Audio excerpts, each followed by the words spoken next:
파타야는 드넓은 바다와 백사장이 있는 베트남 전쟁 당시의 휴양지로서 미군들이 몰려들면서 관광지가 된 곳입니다. 방콕에서 그리 접근성이 좋다 보니 이제는 전 세계에서 온갖 나라 사람들이 파타야로 몰려들고 있는데요. 미국, 유럽, 아시아권에서 한국, 일본, 중국 등 거의 모든 나라 관광객들이 파타야로 몰려드는 게 현실입니다. 전쟁에 지친 군인들의 휴양지로 시작된 곳이라서일까요? 파타야는 휴양지라기보다는 오히려 유흥지에 가깝다고 할 수 있습니다. 거리는 태국 여자들로 넘쳐나고 성을 접대하는 여성들이 거리를 채우고 있다라고 해도 과언이 아닐 정도죠. 아이들과 다니기 민망스러운 장소라 보면 됩니다.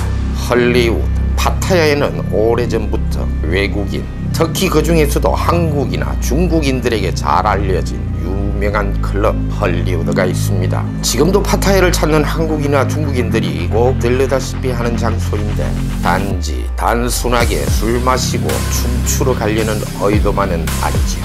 장기태 한국인 32세입니다. 장기태는 헐리우드 클럽에서 21살 태국 여자를 만납니다. 눈에 콩깍지 부른 사랑에 빠졌다고 할 수 있었습니다.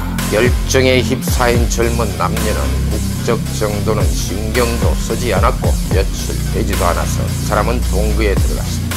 젊은 남녀가 열정을 불태울 공간이 필요했을 테니까요.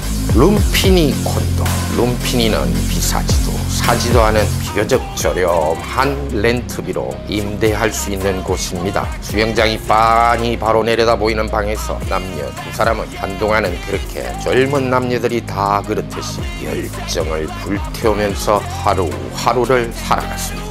태국은 매력적인 나라이지만 자기 자신을 제어하지 못하는 젊은 남녀가 빠질 수 있는 그런 늪이 많은 곳입니다. 늪, 아주 깊고 헤어나오기 힘든 늪. 해서는 안 될 짓을 하기 시작했습니다. 별 생각 없이 시작되었을 수 있지만 둘은 하얀 가루약을 들이마시면서 술을 마시면서 활락가를 돌아다니기도 합니다. 사랑은 움직이는 것이죠. 세상에 변하지 않는 것은 아무것도 없고 열정으로 뒤덮였던 두 남녀에게도 갈등은 시작될 수밖에 없는 겁니다. 특히나 금기된 장난을 이미 시작해버린 남녀에게 갈등과 다툼은 바로 필연적인 것이 됩니다. 열정과 욕정에 휘말려 있을 때는 눈에 보이지 않던 것들이 보이기 시작합니다. 말도 잘 통하지 않았던 한국인 남자와 태국인 여자, 중등학교를 졸업한 지도 얼마 되지 않는 지방 시골 출신 겨우 21살의 여자였고 32살의 한국인 남자도 성격이 급하고 화를 잘 내는 스타일, 다투기 시작합니다. 소통이 원활하지 않은 남녀는 자그마한 일에도 의심이 일어나면서 서로를 불신하기 시작하였고 특히 한국 남자 장기태는 클럽에서 만난 태국 여자를 의심하기 시작합니다. 전화기를 들고 자주 누군가와 태국어로 SNS를 하기만 하여도 어떤 남자와 대화를 하는지 어떤 사이인지 의심하기 시작하면서 불신의 골은 점점 더 깊어만 갔습니다. 어느 소통이 잘 되지 않는 남녀에게는 뻔하게 나올 수 있는 일입니다. 실제로도 태국 여자 B는 의심받을 행동을 하기도 했습니다. 태국 남자와 SNS 대화를 하는 것을 몰래 지켜보던 장기태, 남자는 B의 휴대폰 캡처를 해서 구글 번역을 시도, 그 남자와 B이 심상치 않은 관계라는 걸 알아버리기도 했습니다. 남자는 여자에게 손찌검을 하였고 태국 여자는 만만하지 않습니다. 가만히 맞고 있지 않죠. 빠락빠락 달려들면서 두 사람은 몸싸움을 벌입니다. 화를 내고 고함을 지르는 외국인 남자에게 아직은 사랑이 남아있었을까요? 아니면 아직은 파타야에서 혼자 생활하기에 경제력이, 생활력이 없었어 그 남자가 아직은 여전히 필요했을까요?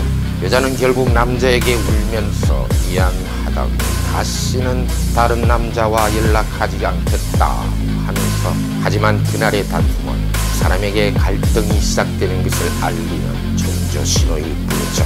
약간의 미련이 서로에게 남아있어 그냥 넘어가는 화해는 내면에 더 큰 불씨를 썰어안고 생활하게 되는 겁니다. 연중 무더운 태국에서도 3, 4, 5월은 태국인들조차 견디기 쉽지 않을 정도로 강렬한 햇살이 뒤덮는 시절입니다. 무더위가 기승을 부리던 어느 날 밤늦은 시각 10시 정도 되었을까요? 여자가 8층 베란다에서 떨어졌습니다. 여자는 떨어지자마자 그 자리에서 즉사하였고 장기태는 살인 혐의로 태국 경찰에 체포되었습니다. 약을 하고 술을 마시다 두 사람이 다투다가 남자가 여자를 베란다에서 밀어뜨렸다라는 게 태국 경찰이 발표하고 태국 뉴스에 보도된 내용이었습니다. 여자가 떨어지는 장면을 목격한 증인도 있었습니다. 파타야에 장기 거주하던 네덜란드 출신의 67세 남자. 이 증인은 여자의 비명 소리를 듣고 베란다 쪽을 올려다 보았더니 남자가 여자가 떨어진 곳을 내려다보고 있었다고 태국 경찰에 증언합니다. 태국 경찰은 남자가 여자를 밀어서 떨어지게 했다고 확신하면서 살인 혐의를 두고 기소하게 됩니다. 수영장에 앉아 있다가 날카로운 여자 소리가 들려 올려다보니 남자가 베란다에 있었어요. 사망한 여자 B의 친구들도 증언을 합니다. 남자가 자주 화를 내고 성격이 급했어요. 둘이 자주 싸우기도 했고요. 친구가 스스로 8층에서 뛰어내릴 이유가 없다고 생각해요. 21살 청춘이 시작하는 나이 여하한 이유를 막론하고 한 생명이 가버렸습니다. 피해자 상태의 장기태를 만났습니다. 장기태는 술을 마셨고 약을 한 사실은 인정하였으나 여자를 밀지는 않았다고 했습니다. 술을 마시다가 말다툼을 했습니다. 홧김에 제가 헤어지자 하면서 여자에게 빌려간 돈도 돌려달라고 했어요. 그러자 소리를 지르면서 베란다로 뛰어갔어요. 제가 따라갔지만 잡을 겨를이 없었습니다. 입증하기 가장 어려운 상황 중 하나, 고층에서 떨어져 사망 사건이 일어났을 때입니다. 오래전 방콕에서도 비슷한 사건이 있었습니다. 여자가 떨어져 사망하였고 동거하던 남자에게 의심스러운 점이 아주 많았지만 라이언도 태국 경찰도 결국 입증을 하지 못하고 끝나버린 사건이었죠. 당시에는 떨어져 사망한 여자의 가족이 의뢰한 사건이었고 이번 사건은 밀었다는 혐의를 받는 남자에게 받은 의뢰 사건. 법률 대리는 의뢰인의 말을 믿어야 하고 의뢰인을 위하여 변호를 할 수밖에 없는 것이 바로 법률 대리입니다. 아이러니하게도 지난 방콕 사건을 경험으로 피해자 한국인 남자에게 유리할 수 있는 점들을 찾아 나갔습니다. 우선 목격자라 하는 네덜란드 남자를 만났습니다. 여자가 이미 떨어지고 나서 남자를 본 것입니까? 아니면 남자가 여자를 미는 것을 보신 겁니까? 여자는 이미 떨어졌고 남자가 베란다에 서 있는 것을 보았어요. 그럼 여자가 스스로 뛰어내렸을 수도 있는 거네요. 그렇죠? 직접 미는 것을 보지 못하였으니 그럴 수도 있을 테지요.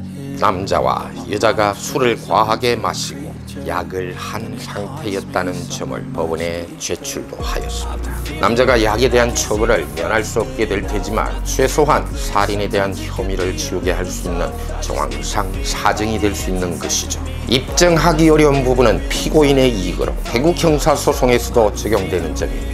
남자가 8층에서 여자를 밀었다는 점을 최초 목격자 진술 외에는 증명하기 어려웠던 태국 검찰과 경찰. 그 진술을 깨뜨려버리니 태국 검찰, 경찰도 어쩔 수 없게 되어버린 거죠. 예상대로 남자의 살인은 무죄, 단지 약 관련으로 유죄를 선고받게 됩니다. 사실 아직도 라이언조차 확신을 하지 못합니다. 과연 남자가 8층에서 여자를 밀었는가? 아니면 여자가 술에 취하고 약에 취해서 감정이 격해져서 스스로 뛰어내렸는가? 어떤 것이 진실이든지 여자는 겨우 21살이었고 남자는 30대였습니다. 어린 여자에게 그런 결과를 가져오게 한 데에는 남자의 잘못이 전혀 없다고 보여지진 않습니다. 라이언이었습니다.